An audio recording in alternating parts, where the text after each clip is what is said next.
Hi, St. Basil's. Father Ryan Mann here with another weekly video. And what a week it was with that presidential debate. As a whole country, these are just intense times.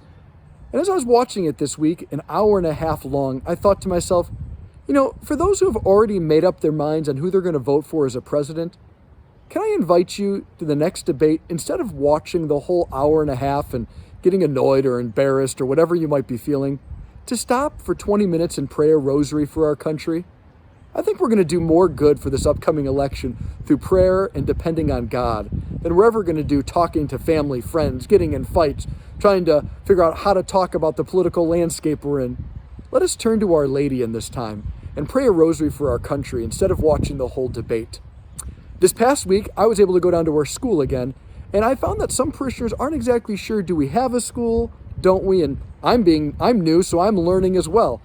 St. Basil's has a partnership with St. Michael's. That is our school. And they have built a wonderful playground. They've got some new teachers. I talked to the principal, who's an amazing woman, the pastor down there. It's a great place. And if you've never taken a look down there, if you drive by, just look at the new playground. It's really beautiful. And I look forward to many years going forward with building up that school and educating our young people. Well, once again, if you haven't had a chance to share these videos, please share them through social media. But I've had several of you be kind enough to ask, Father, are your homilies recorded? And the answer is yes. The homilies are recorded. They're all on our parish website, basilthegreat.org. All of my homilies are up there, and other resources and information you may need. Also, to let you know, Robin Young on staff, she's working hard to create a trunk or treat this year here at St. Basil's. So look for more information to get the families on the property and give your kids some joy and renew those families by coming on this holy ground. This week, we have the parable of the vineyard owner and the workers who rebel.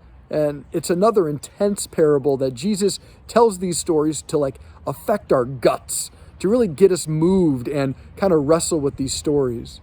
But the landowner entrusts his property to these workers. And the people who it's entrusted to forget it's not their own. They're entrusted to it. And so often you and I can forget that all of creation, our life, our gifts, our relationships, our talents, are gifts from God. They're entrusted to us. They're not our own.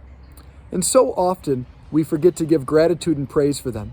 So as you prepare for this weekend's Mass, can I invite you to give God thanks and praise? To get specific about things in your life you want to thank Him for. After all, the Eucharist in Greek means thanksgiving.